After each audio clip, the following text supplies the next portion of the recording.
How's it going, everybody, with another video? Today we got corniest TikTok communities. Now, I've never been in a really TikTok community, but I've been in, a little bit of like groups such as like, collecting Pokemon cards or, watching anime, stuff like that. Also, this guy's room is pretty cool. He's got like Minecraft lanterns in his room. That's kind of fire, bro. That's like the lighting of his whole room. That's heat. That's pretty lit. TikTok has been a place where a lot of people have found communities which have made them feel closer to something. Sometimes it's a little niche community, like people who collect every type of cologne and review it. Or sometimes it's one of the biggest communities, like book talk, where middle-aged women are ferociously corny. I'm looking for a new book boyfriend. Billionaire. 6'5", brown eyes. Billionaire. 6'5", brown eyes. I'm looking for a new book boyfriend. Billionaire. TikTok has also been held to some of the cringe communities in the past couple of years on the internet. And well, it's also kind of funny that I'm doing this video now. This video was posted a couple months ago, but right now there's a show out called like Lesbian Space Princess. And if you don't know what that is, basically this terrible show where it's like it doesn't relate to anything of any type of community. It's like a really bad representation of like, LGBT community, everything like that. The show's just terrible. The people are awful. The animation's awful. Every single community, every single fandom, you would think that would never talk to each other or never agree on anything. This such as Invincible and Hasbin Hotel, Samsung and Apple, PlayStation and Xbox, all uniting, all of them, to just hate on this one show. Low key, a lot of times when shows are hated on, I'll watch one episode, even though I probably would never watch it, just to kind of familiar myself, what's going on. Worst show I have ever seen in my entire life. One people are talking about now, which is getting worse by the day, is Gym Talk. Gym Talk is self-explanatory. It's TikTok's post. I don't understand those. I really don't. I also don't like it when people set up cameras and then like point them at people. They'll imagine you see a phone stand and the phone is just doing this, and the other person's working out or whatever, and then you look at the camera because it's pointing at you, and you're like, what the hell? Then this person angrily gets up. Hey, why are you staring at me while I'm working out, man? You a freak, bro? No, happens a whole lot more times than you think. Just work out, bro. It isn't that big of a deal. And for a while, I would say it wasn't really too big on TikTok, because obviously at the start of TikTok, it got overshadowed by the Charlie D'Amelios and Addison Rays and that era of TikTok. But every year, it's only gotten bigger with creators streaming now and doing collabs with each other. Also, with the Looksmax's community blowing up too, it kind of intertwined with the gym community. Just goes to show us that Clavicular is genuinely unreal in a way that's hard to even explain without sounding insane. But if you've watched him, you get it instantly. There's this overwhelming sense that he's operating on a completely different frequency than everyone else. Every stream feels intentional without ever feeling calculated, like he's just naturally in sync with the moment, the energy, and the people watching. Look at this, look at this, look at this, look at this. I say no cheese. These motherfuckers loaded up with this piece of cheese. Two pieces of cheese. If you couldn't tell, that was a joke, but it's a real comment someone's typed. One of the corniest things people do on Gym Talk is make edits of themselves. And I'm not talking about your normal run-of-the-mill edit of a before and after. Yeah, before and after ones I think are very fair, considering like you want to show people your effort, you're a lot of work. Flexing. Because we all like a good edit every once in a while. The edits on TikTok have gotten to a point where these people think they're filming for a full-on Marvel movie. It's always filled with some corny-ass quote, like something you'd see on your local Amazon Wolf hoodie. 50% of the time is something about how you'll channel all your pain from the breakup into the weights. 30% of the time it's saying you're lazy and while you're sleeping he's working. And 20% of the time it's some edit saying you're not pushing yourself hard enough. What is this? Oh my god. Yikes. Yeah. Holy chopped. Like, you do you, man. You do you. I think it's also considered, like, very, like, we understand. If you go through a breakup, you're going to go to the gym, you're going to listen to music, you're going to get over it. You use that for motivation. Everyone knows that. You don't need to make it, like, everyone be like, oh, yeah, check out how ripped I am now that I broke up with my girlfriend. Even though I cheated on her. Yeah, sure. Oh, God. That's bad. That's bad. Bro, there's too many of these videos, dude. Like, they just go there. I'm sure half the time that they work out, for sure. But half the time they want to make these videos so they don't, you know, feel tired. I bet they go there, make the video, then leave.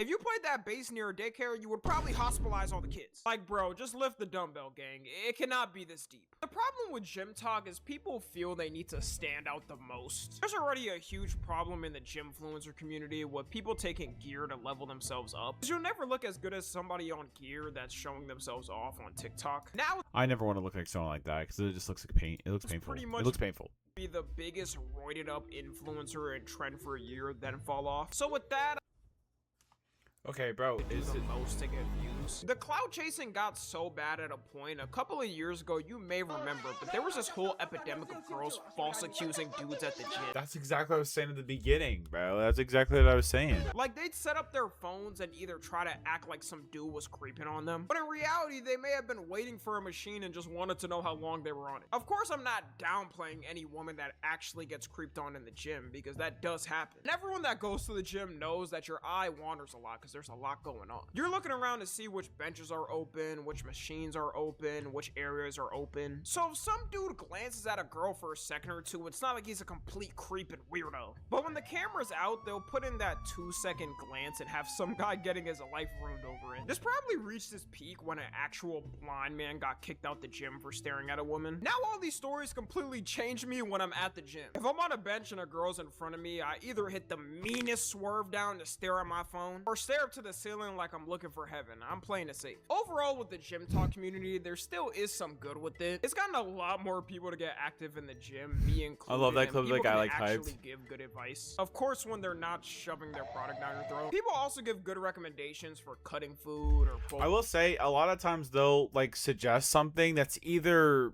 the most unappetizing thing I've ever seen. Now, yes, I know everything does not need to be appetizing. I know that, but like, come on, it's gotta look like somewhat good so that I can eat it. But also, I feel like sometimes they recommend things that are very expensive. If you don't know, protein powder actually is pretty expensive for those huge tubs. Pretty expensive. Foods that you They're like usually around don't hear about. $30. The next community we got is Bike Talk. Just like Gym Talk is pretty self-explanatory. It's a group of creators that do content on their motorcycles of a bunch of different stuff. You would expect more edits of them on the motorcycles themselves. Maybe a wheelie or some crazy trick. Nope. None of that. Just at a gas station. At a gas practice for station. years. But it's usually them either dancing to some random song, making thirst trap edits of themselves, or doing some cringy mic'd up content for a minute trying to be funny. One weird thing I notice in all their videos, they always have a helmet on. They can never do a face reveal for some reason. They truly be— Dude, this is one kid at my school in high school. Bro didn't even have a motorcycle. You know what he had? I want you to guess what he had. A bike? No. A scooter? No. He had an electric skateboard. And bro had a motorcycle helmet on. Are we dead ass? thinking they got so much ore that it isn't needed. I feel a lot of these dudes definitely buy the bike solely to make these videos on TikTok. Even though the community is cringe, it's grown insanely this past year. You could probably make a pretty penny grifting off this shit. As long as you're shirtless and ripped, there's gonna be some middle-aged woman in the comment section simping for you. Okay, that's just... You were just asking for it at that point. Bro.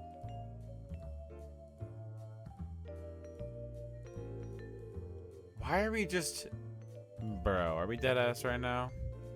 The Gooner bike talkers have taken over so much it's irritating the other normal bike talkers. Because now the community is purely known as dudes taking off their shirts and making these edits. This type of shit be going ham on Facebook though. The moms truly love it. I don't know what's worse though, the thirst trap ones or the mic'd up ones. The best way I can explain the humor is, imagine 2016 Reddit humor plus 2000s Disney's kids show humor. And you've created the funniest bike talker to ever exist. I'm like the new gen Skibbity toilet. I'm Skibbity recycling. Oh shoot. Oh. I'm so awkward. Unleash my power.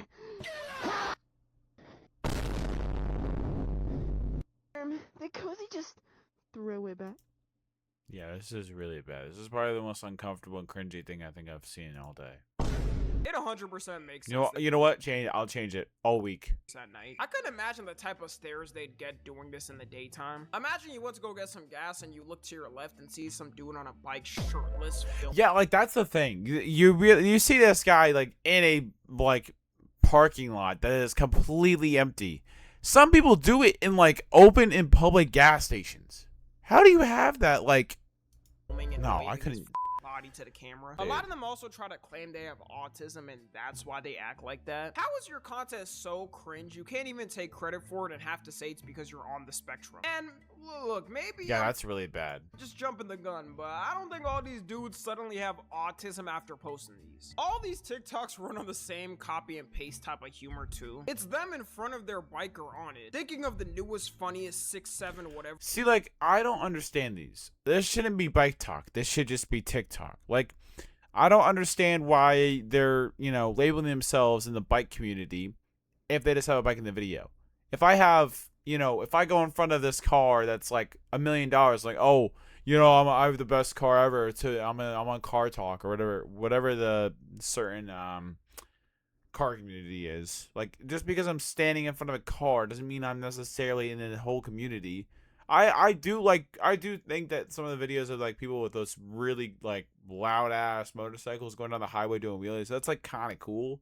But like this shit, no. For me, posting it with a just doing like cringy shit is not cool at all. He's actually had his account banned for a Good. while, probably because so many people reported it and were hate watching. My thing with these bike talkers is why not do some mainstream type content blended in with them? Like they could easily do some vlogs. Like you could easily just do the exact same thing while riding your bike, and people probably like would not be annoyed.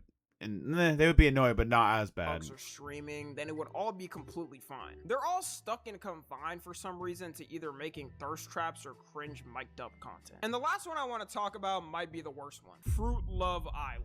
If you're Bro, I don't know what it is. I get these videos every single day. a person with a non-internet poison brain, actually if you're watching me, let's be real, you probably are, then you may have not heard of Fruit Love Island and are wondering what it is. I don't think I've ever seen Fruit Love Island. I've seen Fruit Stories. Fruit Love Island is a show on TikTok and accounts started posting this year, where it's Love Island but replace real humans with AI generated fruits and put them in the same freaky situations. For some AI slob, you would expect people to trash on it and not even No, people watch fucking as love it, bro. usual. However, the account ended up blowing up and in 9 days it gained 3.1 million followers. When you watch it, it's not like this dude has a specific advanced AI where it's better than other ones. It's no different than the typical AI slop you see for memes. The characters at times are phasing through each other or have multiple eyes and limbs. The story was just The most frustrating and stupid thing that I hate out of these AI stories, like some of them, I mean, they're low-key interesting. I mean, I'm just like, it's TikTok, bro. But like the fucking, like they'll be talking and the other person's lips will be moving the exact same way, even though the other person's talking and they're not talking.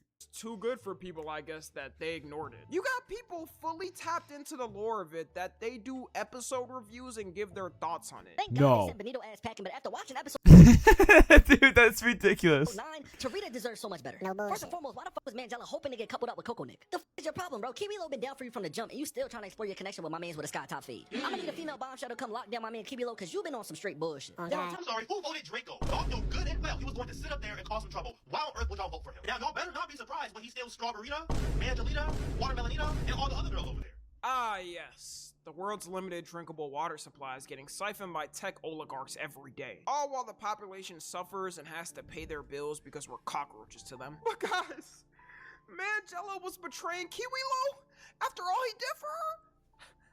How could he? We can't take this anymore. This isn't a small community too, y'all. These reviews and comments get a ton of likes. I do believe this is the first step of getting AI slop comfortable with the masses. I wouldn't be surprised if TikTok gave it a little more of an algorithm boost than other videos because they want people watching AI. If they Just wait like 5 years for AI to even get even better, and dude, AI is gonna take over everything. It can get people slowly used to it. They can pump unlimited content out with paying 99% less of the price. They finally won't have to worry about pesky actors complaining about work conditions and pay. And all this starts trending when the world is in one of its worst global war crises in decades. Coincidence? I think not. I like to think there aren't too many NPCs in the world and people aren't this smooth-brained. Seeing people happily go along with this and learning the full lore is making me think there's more smooth people than I thought. These aren't old boomers too, which we suspect fall for any AI. This is a majority Gen Z and Gen Alpha watching an actual AI slop show and investing.